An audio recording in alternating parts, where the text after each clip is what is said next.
Bienvenue au Phuket. Comment est-ce que je peux vous aider? Bonjour, écoutez, je vous appelais car je voulais avoir quelques informations sur votre restaurant et savoir si vous étiez ouvert ce soir. Bonjour. Oui, notre restaurant est ouvert ce soir. Nous serions ravis de vous accueillir. Souhaitez-vous des informations spécifiques sur notre menu ou peut-être faire une réservation? Écoutez, avec plaisir, je voulais surtout savoir si vous aviez des options végétariennes dans votre menu. Oui, nous avons plusieurs options végétariennes dans notre menu. Par exemple, nous proposons des plats comme des risottos aux légumes de saison, des salades composées et des desserts à base de fruits frais. Si vous avez des préférences spécifiques ou des restrictions alimentaires, n'hésitez pas à nous en faire part et nous ferons de notre mieux pour vous satisfaire. Ok, bah écoutez, super, ça devrait jouer dans ce cas. Alors j'aimerais faire une réservation pour 6 personnes à 20 heures si possible. Très bien, je vais vérifier notre disponibilité pour 6 personnes à 20 heures ce soir. Un instant, s'il vous plaît, un moment. Malheureusement, nous n'avons pas de disponibilité à 20 heures ce soir. Souhaitez-vous que je vous propose des créneaux alternatifs? Bah écoutez, avec plaisir. Nous avons des disponibilités à 19 heures ou à 21 heures. À 19 heures, ce serait super. 19 heures, ça joue pour nous. Parfait. Parfait. Je vais réserver pour 6 personnes à 19 heures ce soir. Puis, je vais avoir votre nom et votre mail pour finaliser la réservation. Alors je m'appelle Yas et mon email c'est yass@gmail.com. Merci, Lias. Pourriez-vous épeler votre adresse en mail, s'il vous plaît? Oui, oui, oui. Je Alors veux m'assurer que j'ai bien. bien sûr, bien sûr. yass@gmail.com. Merci, Lias. J'ai bien noté votre adresse mail, gregas@gmail.com. Avez-vous des demandes spéciales ou des restrictions alimentaires que je devrais prendre en compte pour votre réservation? Bah écoutez, c'est super que vous le demandiez parce que ma mère, elle est végétarienne et aujourd'hui c'est son anniversaire. Merci de m'informer, Lias. Je vais noter que c'est l'anniversaire de votre mère. Souhaitez-vous que je fasse une note spéciale pour le dessert ou une petite surprise pour l'occasion? Bah écoutez, avec grand plaisir et si vous pouvez nous préparer un petit gâteau personnalisé pour son anniversaire avec son nom dessus, ce serait magnifique. Je vais faire une note pour préparer un petit gâteau personnalisé avec le nom de votre mère dessus. Cela va être une belle surprise pour son anniversaire. Permettez-moi de finaliser votre réservation maintenant. Comme vous venez de le voir, on est aujourd'hui capable de créer des solutions d'intelligence artificielle tout simplement incroyables qui sont même capables de converser directement au téléphone. En effet, beaucoup de restaurateurs passent énormément de temps chaque semaine à répondre au téléphone pour répondre aux différentes questions que peuvent avoir leurs clients ou encore tout simplement pour prendre les réservations. Mais malheureusement, ça les empêche de se concentrer sur d'autres aspects essentiels de leur établissement comme améliorer la service clientèle ou encore tout simplement améliorer la qualité des plats qu'ils proposent. Mais avec l'essor de tous ces outils IA capables de converser directement au téléphone, j'ai su qu'il existait dorénavant une solution pour toutes ces tâches chronophages et qui leur font perdre énormément de temps et d'argent. Dans cette vidéo, je vais vous montrer exactement comment mettre en place cette IA vocale grâce à ChatGPT et deux autres outils qui va réussir à prendre les réservations des restaurants, que ce soit alors pour votre restaurant ou pour ceux de vos clients directement. Et le tout en seulement 3 étapes ultra simples sans jamais avoir besoin de coder ou d'avoir aucune compétence particulière au préalable. Bien entendu, à la fin de la vidéo, je vais vous donner un guide complet pour recréer vous aussi ce système chez vous ainsi que tous les templates que je vais montrer que vous pourrez télécharger directement. Si vous êtes nouveau sur la chaîne et que vous ne me connaissez pas encore, bienvenue, je m'appelle Yas. Je dirige une entreprise de développement de solutions IA et possède également une communauté de passionnés d'IA qui réunit aujourd'hui plus de 3700 membres actifs. J'apprends à mes abonnés et à ma communauté à utiliser et tirer parti d'outils d'intelligence artificielle, tout comme le système qu'on va voir aujourd'hui. C'est parti. Juste avant de passer à la création du système, on va voir ensemble les 5 bénéfices majeurs de cette solution IA qu'on va mettre en place. Aujourd'hui, il y a beaucoup de gens qui cherchent à mettre de l'intelligence artificielle partout et n'importe comment juste pour dire qu'ils ont de l'IA, mais il y a des systèmes tels que celui-ci qui ont une vraie plus-value et c'est les systèmes qu'on cherche à mettre en place. Le tout premier bénéfice peut vous paraître tout bête, mais il a une vraie plus-value, c'est la disponibilité. Effectivement, aujourd'hui, quand on veut réserver au restaurant, c'est souvent quand le restaurant est ouvert. Donc quand il y a quelqu'un derrière la réception. Si le restaurant est ouvert de 18 h à 23 h, potentiellement, il y a peut-être personne avant qui sera là pour prendre les réservations, car car ça coûte trop d'argent d'avoir quelqu'un qui est là de 7h à 18h à 23h juste pour prendre les appels. Et du coup, un système tel que celui-ci va être disponible 24 heures sur 24. Dès que la personne va avoir envie de réserver, que ce soit à minuit, à 3h du matin, à 9h du matin, parce qu'on ne choisit pas toujours quand est-ce qu'on veut faire les réservations, maintenant, ça va être enfin possible. Et ce qui va permettre en fait aux restaurateurs de gagner beaucoup plus de clients. Avant, si on appelle un restaurant et qu'il ne nous répondait pas, bah, potentiellement, on allait réserver chez un autre restaurant, un restaurant concurrent. Donc aujourd'hui, le vrai premier bénéfice, c'est la disponibilité. Ensuite, ça va être la collecte de données. Les restaurateurs, je pense que c'est quelque chose qui est encore nouveau pour eux, même d'un point de vue digital. Il y a certains restaurateurs qui n'ont même pas de site web.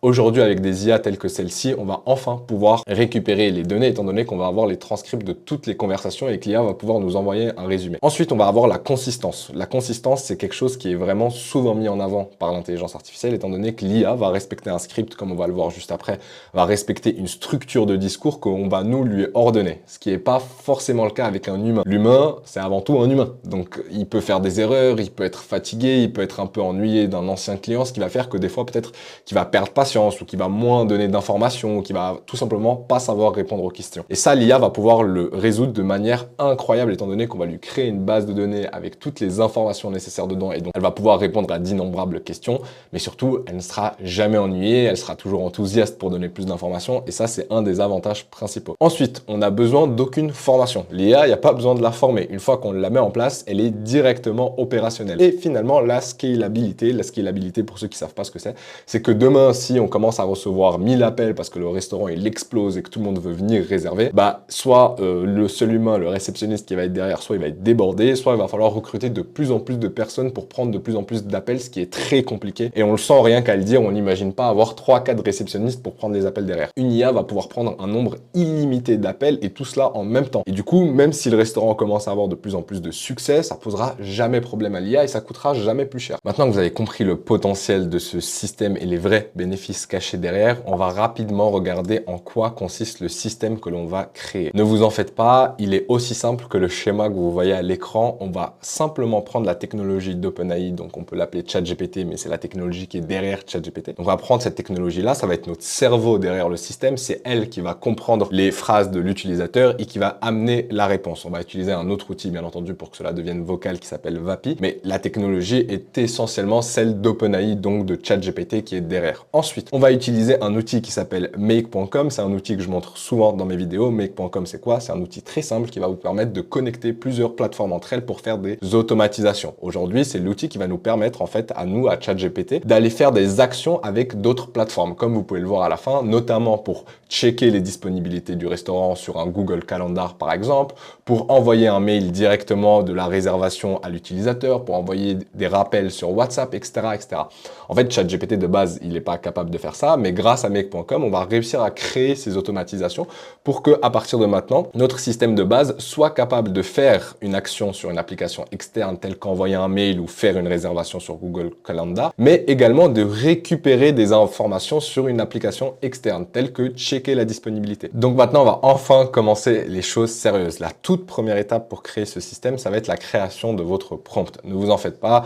Là, le prompt a l'air long, a l'air compliqué, mais c'est normal. Quand on crée un système qui va venir effectuer des tâches de manière régulière, le prompt doit être structuré d'une manière très particulière. Dans tous les cas, ce prompt-là, vous pouvez le retrouver dans le guide complet que je vais vous mettre en description. Si vous descendez un peu dans le guide où je vous donne toutes les étapes, toutes les informations que je vais vous donner dans cette vidéo, vous voyez ici que vous avez le même prompt que j'ai utilisé pour créer le système. Tout ce que vous aurez à faire, c'est de le copier-coller et de l'adapter à votre restaurant, à votre situation. Pour récupérer ce prompt, c'est très simple. Il vous suffit de venir dans ma communauté gratuite, de cliquer sur ce petit bouton YouTube et c'est ici que je mets toutes les ressources, toutes les informations que je mets dans mes vidéos. Comme ça, c'est plus simple d'avoir tout au même endroit. Vous en faites pas, c'est gratuit. Faites tout simplement une demande. Dès que vous serez accepté, vous aurez accès à tout ce guide. Là, on se trouve sur Vapi. Vapi, c'est une plateforme justement qui est capable de récupérer la technologie, donc le provider OpenAI, donc l'entreprise derrière ChatGPT, pour créer un système complet d'IA vocale. C'est une plateforme qui est très simple, qui est une plateforme no code, donc il n'y a pas besoin de savoir coder. Ce qui est important, c'est de faire différentes parties dans votre prompt, de le structurer d'une manière très précise. Donc on voit ici qu'on a le rôle, la tâche, les spécificités, l'exemple et les notes. Donc le rôle, c'est très simple, c'est ce qu'on va lui donner le contexte global de ce qu'il va faire. Et ici, on voit qu'on a écrit « Votre nom est Sophie et vous êtes une réceptionniste expérimentée au restaurant Fouquet à Paris. » Bien entendu, on n'est pas affilié à Fouquet, c'est juste pour faire un exemple avec un restaurant que tout le monde connaît, mais on a déjà travaillé avec d'autres restaurants. L'idée ici, c'est très simple. Dans la tâche, vous allez lui dire exactement les instructions instructions que vous attendez d'elle ou que vous attendez de l'IA qu'elle va faire et vous allez lui structurer l'ordre de son fonctionnement. Donc là, on lui dit votre tâche est de répondre aux questions des clients sur le restaurant. S'il souhaite faire une réservation, suivez ces étapes. Donc c'est très simple. Vous allez voir ici qu'il y a deux endroits où justement il y a deux fonctionnalités différentes. Donc check disponibilité et faire réservation qui devrait être juste ici. On va le voir dans la suite de la vidéo. Restez bien jusqu'à la fin parce que c'est très important. C'est les fonctionnalités qui vont tout simplement permettre à votre système de communiquer avec Make pour aller voir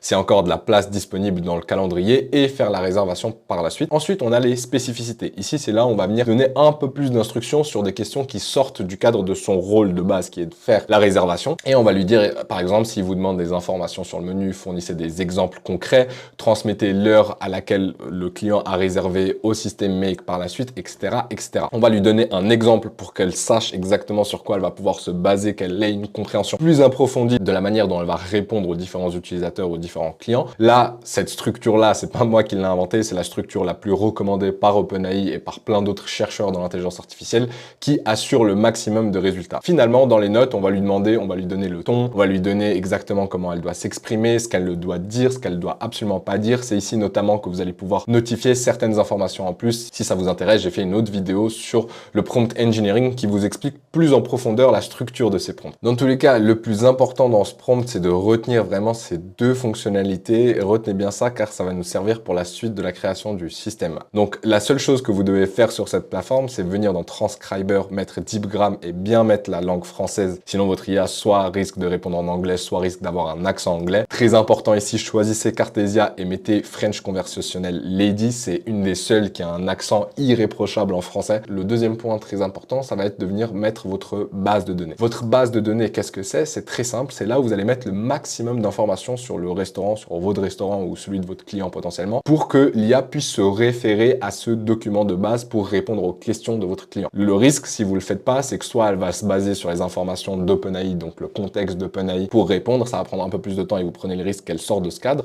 Alors que si vous lui donnez, vous êtes certain qu'elle a toutes les informations nécessaires et que surtout elle va se baser uniquement sur ce document et donc éviter d'halluciner ou de dire n'importe quoi. Donc dans la description, vous pouvez voir ici qu'on donne une introduction complète sur le restaurant, la localisation, le numéro de téléphone, le site, les horaires d'ouverture, les entrées. Donc c'est très important si vous avez un menu de venir le mettre dans votre base de données. Vous avez vu au début de la vidéo, j'ai posé la question s'ils avaient des menus végétariens. Bah, c'est grâce à cette base de données qu'elle a pu me répondre. J'aurais pu demander le prix, etc., etc. Une fois que vous avez créé votre document, donc vous pouvez également le récupérer dans le guide et l'adapter, choisir la même structure ou tout simplement faire un test même avec ce template là. Ce que vous allez faire, c'est que vous allez venir dans File et c'est ici que vous allez pouvoir enregistrer, télécharger votre base de données. Donc il vous suffit simplement de l'enregistrer ici une première fois, donc prendre votre fichier PDF ou TXT, peu importe, et ensuite revenir sur votre assistant juste ici et en cliquant ici, vous aurez la possibilité d'ajouter directement votre base de données à votre assistant pour les connecter ensemble. Maintenant qu'on a vu les deux premières étapes qui consistaient à créer le prompt pour notre système IA et créer la base de données, on va passer à la troisième et dernière étape qui est la connexion avec Make.com. C'est notamment cette connexion, cette automatisation qui va permettre à notre système d'effectuer et de récupérer des informations sur d'autres plateformes telles que la réservation ou de voir les disponibilités. Donc restez bien à l'écoute car c'est la partie la plus importante de la vidéo. Mais avant cela, likez la vidéo si ce genre de contenu vous plaît et surtout dites-moi en commentaire ce que vous pensez que ce genre de système aura comme impact sur la restauration. Est-ce que c'est quelque chose de positif? Est-ce que vous voyez ça comme quelque chose de négatif? Je suis très curieux d'avoir votre avis, donc n'hésitez pas à me laisser un petit commentaire. Donc on a cette première automatisation qui nous permet de faire le check de disponibilité et on a la deuxième automatisation qui permet à notre système de faire la réservation. Donc la première va aller chercher des informations grâce à un webhook dans le calendrier du restaurant et la deuxième automatisation va effectuer une action en allant justement créer un événement, faire une réservation dans le calendrier du restaurant. Donc tout d'abord, on va revenir sur Vapi. Donc comme je vous ai dit, Vapi, sans cette dernière fonctionnalité, n'est pas vraiment capable d'effectuer ou de récupérer des informations sur d'autres plateformes. C'est pour ça que c'est très important de venir dans Fonctions et de venir créer ces deux tools, donc ces deux compétences qu'on va donner à notre système. Et pour cela, c'est très simple. Vous allez venir dans la rubrique Tools dans Vapi et c'est ici que vous allez pouvoir créer justement un nouvel outil, une nouvelle compétence. Comme vous le voyez ici, Vapi a déjà prévu un endroit pour Make.com et tout ce que vous allez faire, c'est ici revenir sur votre système et quand vous allez créer un webhook, donc là si on ajoute un module, donc ce premier là, vous allez tout simplement cliquer sur Webhook, vous allez cliquer sur Custom Webhook et quand vous allez créer ici et que vous allez add, vous allez récupérer, donc on peut l'appeler Vapi Hop, juste pour vous faire l'exemple. Et quand vous allez ajouter, vous allez voir ici que vous avez un lien, donc qui est le lien vers le webhook. Un webhook, qu'est-ce que c'est? C'est un peu comme une API. C'est deux systèmes qui sont techniquement différents, mais qui ont exactement le même objectif à la fin, à peu de choses près. Et en fait, ça va permettre à plusieurs applications d'envoyer des informations au serveur pour qu'une autre application puisse récupérer cette information sans rentrer trop dans la technique. Mais c'est ce qui va vous permettre, en quelques mots, de connecter des plateformes entre elles. Donc, une fois que vous avez récupéré ce lien ici, vous allez revenir dans Vapi et vous allez le connecter ici et ça va vous permettre de créer justement ce tool, cette compétence qu'on va faire ensemble. Une fois qu'on a réussi à connecter via le webhook la plateforme Vapi à make.com, ce qu'on va faire, c'est qu'on va utiliser un module donc de ChatGPT d'OpenAI qui va nous permettre de structurer l'information. Le but ici, c'est de récupérer l'information qu'on a eue au téléphone et ça va permettre en live, bien sûr, tout ça en direct, à l'IA de comprendre l'information et de la structurer pour la mettre dans un format horaire. Donc là, on voit qu'on récupère grâce à la fonction heure l'heure et qu'on la donne justement à notre système pour pouvoir aller comparer avec le Google Calendar. Donc l'heure, c'est ici que vous allez venir faire. Donc là, si on parle de check disponibilité, vous allez créer la propriété heure pour que votre IA comprenne qu'elle doit récupérer cette information-là et la transmettre directement donc à notre système d'automatisation pour qu'on puisse faire le check sur Google Calendar.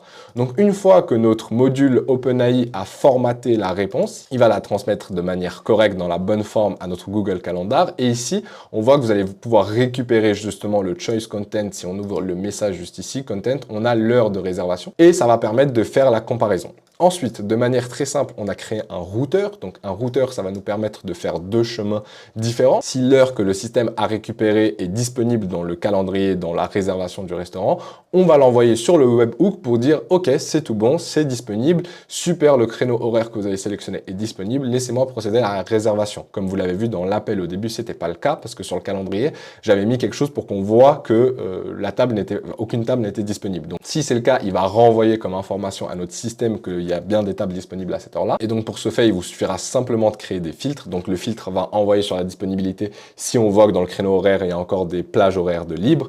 Et si on se rend compte justement, si le module du Google Calendar se rend compte qu'il n'y a pas de place, il va envoyer automatiquement dans pas disponible. On va utiliser ici un module JSON pour remettre l'information dans la bonne structure. Encore une fois, ne vous en faites pas, tout cela sera directement dans le template quand vous pourrez le télécharger. Ensuite, on va réutiliser un module OpenAI. Le but ici est de convertir l'heure qu'on a reçue via JSON, donc de notre Google Calendrier, en GMT+2, donc de l'adapter aux plages horaires, à la structure horaire de Paris, Genève. Si vous êtes en Asie, c'est là qu'il va falloir changer. Si vous êtes aux États-Unis, c'est ici que vous devrez changer. Là, justement, on voit que dans notre module, on va redonner une instruction pour dire votre rôle est de convertir les heures fournies du fuseau horaire UTC vers le fuseau horaire Europe-Paris GMT+2.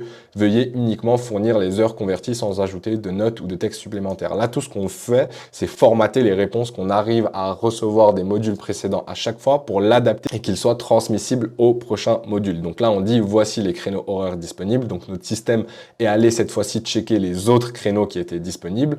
On va utiliser encore une fois un module OpenAI pour chercher les créneaux alternatifs. Là, on dit votre rôle est de fournir les créneaux horaires alternatifs que l'utilisateur peut réserver. Vous devez produire le résultat au format JSON. Une fois que c'est fait, on remet un webhook qui va justement lui envoyer les alternatives qu'on aura détectées dans notre calendrier ici à notre système vocal. Donc maintenant que notre IA est capable, grâce à cette automatisation, de checker les disponibilités et de renvoyer l'information à Vapi, donc à notre système de base, ce qu'on va faire, c'est qu'on va donner maintenant la compétence, la capacité à notre système d'aller faire la réservation dans le calendrier. Et c'est grâce à cette automatisation qu'ensuite, dans votre calendrier, vous allez avoir cette information qui va être écrite de la sorte. Donc ça, c'est à vous. Vous allez le voir ensuite dans le template que j'ai fait, que vous allez pouvoir le structurer. Mais vous pouvez voir tout à l'heure quand j'ai fait l'appel qu'il a bien compris que j'avais fait une réservation bande de Yas. Il a mis un seul S au Phuket et qu'il a bien mis l'adresse email que je lui ai connectée, enfin que je lui ai communiqué, ainsi que toutes les informations que je lui ai dit. Donc, il crée un time, nombre de personnes et une note. Tout ça, vous allez le faire dans un premier temps dans Vapi. On a vu avant qu'on a créé un tool, donc une compétence pour Vapi pour qu'il puisse utiliser la première automatisation sur make.com, donc celle-ci qu'on a vue juste avant ici pour le check de disponibilité. Maintenant, on va créer une nouvelle compétence, mais cette fois-ci pour effectuer une action sur une plateforme externe et cette fois-ci, ça va être faire la réservation. Et comme vous pouvez le voir ici, il y a beaucoup plus de propriétés. Là, ce qu'on veut cette fois-ci, c'est communiquer le nom de l'utilisateur, donc du client au téléphone, l'email, l'adresse email, l'heure à laquelle il va venir, des notes et le nombre de personnes. Donc pour vous réexpliquer très rapidement comment marche cette dernière automatisation, l'automatisation, très simple, on va recréer un webhook comme on l'a fait au tout début. Donc vous allez faire le même procédé que vous avez fait au tout début pour créer le premier tool, donc en connectant Vapi à notre webhook pour le connecter à make.com. Cette fois-ci, j'ai créé un module OpenAI qui va encore une fois, comme on l'a vu juste avant, prendre l'information et la formater pour qu'elle soit adaptable à Google Calendar. Une fois que c'est fait, il va envoyer l'information à Google Calendar. Ici, on va lui demander justement de créer un événement. Donc, vous le voyez juste ici, c'est Create an Event. Dans tous les cas, une fois que vous avez téléchargé, vous aurez tout ça. Faites juste les connexions. Faites attention, très important. Des fois, j'ai des personnes qui n'arrivent pas à mettre les templates. C'est parce que toutes les fonctions que vous voyez ici, lorsque vous téléchargez, elles sont pas automatiquement mises. Elles sont là, mais elles sont pas fonctionnelles. Pour ce fait, vous devez run directement le module 2-3 fois pour que l'information passe et que vous puissiez avoir ces différents mappings qui s'affichent ici pour le mettre dans votre automatisation. Ici, du coup, on voit réservation de Yas. Donc, c'est grâce justement à la propriété qu'on a créée ici au nom que l'IA a compris quel était mon nom et qu'elle l'a transmise via webhook. Donc là, c'est pour ça que quand c'est écrit réservation de la fonction au Phuket, dans mon Google Calendar, c'est bien au nom de Yas parce que je lui donnais comme nom Yas. Ensuite, on va lui donner les choice message content. C'est ici, si vous venez juste ici, que vous ouvrez message, qu'on va recevoir l'heure à laquelle justement l'utilisateur a communiqué qu'il voulait réserver une table. Et finalement, on va juste lui donner la description qui va être celle-ci au final de la réservation. Donc notamment l'heure à laquelle il va venir, le nombre de personnes et s'il y a des notes. J'avais notamment justement dit à l'IA que c'était l'anniversaire de ma mère et que je voulais bien un gâteau personnalisé avec le nom de ma mère et qu'elle était végétarienne. Donc c'est dans notes que toutes les informations seront structurées grâce à la description de la création de l'événement sur Google Calendar. N'oubliez pas que vous aurez aussi la possibilité par la suite de changer la plateforme de calendrier. S'il y a une plateforme en particulier qu'utilise votre restaurant, vous allez pouvoir le faire ici directement. Make.com est connecté à des milliers et des milliers d'applications, donc vous en faites pas. Probablement que la plateforme que les restaurants utilisent seront directement dans web.com et si c'est pas le cas, vous pouvez créer un webhook. Toutes les plateformes le proposent en général. Ensuite, si vous souhaitez faire plus d'actions et que vous avez maîtrisé sa première étape de ce système, vous allez pouvoir envoyer des mails avec les réservations, vous allez pouvoir envoyer des rappels sur WhatsApp. Tout ce qu'il faudra faire, c'est venir ajouter des nouveaux modules directement là. Par exemple, vous pouvez mettre WhatsApp pour vous assurer qu'un message soit envoyé directement aux personnes qui ont pris une réservation, etc., etc. La seule limite par la suite, ça va être votre imagination. J'ai mentionné au tout début de la vidéo tous les différents bénéfices et avantages qu'auront les restaurateurs à intégrer des systèmes IA tels que celui-ci, mais c'est loin d'être les seules entreprises et secteurs qui peuvent tirer énormément d'avantages de l'intelligence artificielle. Aujourd'hui, beaucoup d'entreprises risquent de disparaître ou d'être tout simplement remplacées si elles n'intègrent pas très vite l'IA dans leur business, tout comme les entreprises qui n'ont pas pris le tournant du digital qui aujourd'hui n'existe tout simplement plus. Et c'est pour cette raison qu'il existe aujourd'hui une réelle opportunité à aider les entreprises à intégrer l'intelligence artificielle avec des systèmes et solutions tels que celle-ci. Toutefois, beaucoup de gens ne savent pas trop par où commencer, quelle solution IA choisir, par quel outil commencer et sont tout simplement perdus dans l'univers vaste de l'intelligence artificielle et de ses possibilités. Et c'est exactement pour cette raison que j'ai créé une vidéo entière où je vous présente les 6 meilleurs services solutions IA à intégrer dans les entreprises avec un guide complet de tous les outils nécessaires pour créer ces solutions sans jamais avoir besoin de coder. Donc si ça vous intéresse, cliquez juste au-dessus pour accéder à cette vidéo.